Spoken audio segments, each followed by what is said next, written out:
This isn't something you see every day. An Isuzu Pup or a Chevy Love pickup truck carrying a huge ox, really. That's what it is. And they're going on up the mountain so that whoever lives at the top, one of the neighbors, can have their ox to use out in the fields and to bring firewood down from the mountain and so on and so forth and all that kind of stuff. So, the things you get to see living out here in the country. This segment is for all the Isuzu guys on the forum and everything. This is that little Chevy Love that I showed earlier that had the ox in the back of it, that the ox barely fit. He barely fit inside that little box bed on the back, the utility bed.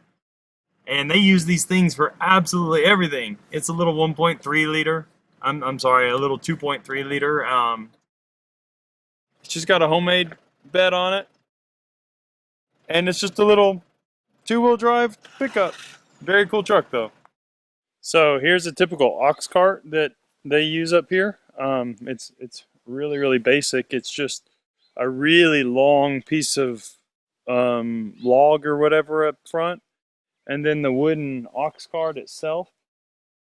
It's, fairly beefy in form.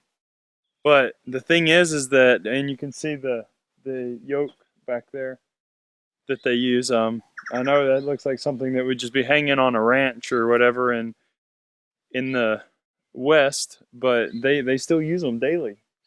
He's got his blankets on there so that it doesn't make the necks or the head of the oxes bleed. And if you look right over here, hold on, long stick that he's got leaning up there, that's the stick that he uses when the yoke is on the oxes so that he can lead them around, and that's how they get everything done. And these wheels, they're these old wheels, and they don't have any bearings in them.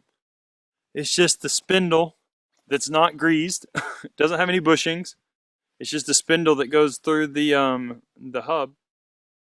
And well, this one actually has grease fitting, so this one's like high tech, man.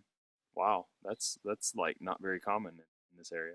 And he's actually got tires that hold air. They may have filled it with sand. That's typical here too. But yeah, that's a lot of times they pack the tires with sand so that they don't pop.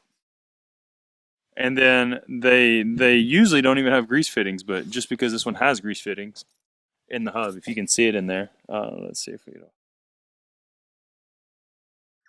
can you see in there? You can see the Zerk fitting in there a little bit. That's like uncommon. In fact, out of the like 15 something odd of these that I've seen around, haven't seen one that actually had it for you to grease the inner hubs of this shaft. So that's pretty cool.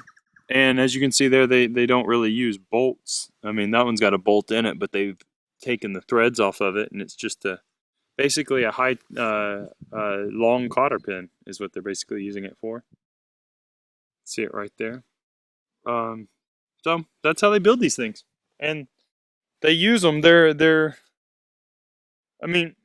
one's got a pin, so evidently this one can hinge back or something. I haven't really. This is the first time I've seen this one, but they have a pin there that they use for something, and then the cord's there to keep it from spreading apart because of all the firewood that they put on it.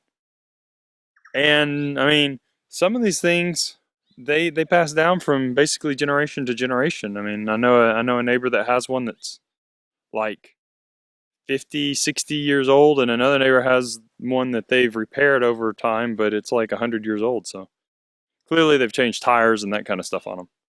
But yeah, that's what they use here. So thought you guys might find that interesting. All this high-tech equipment that they use up here in the mountains in Chile. All right.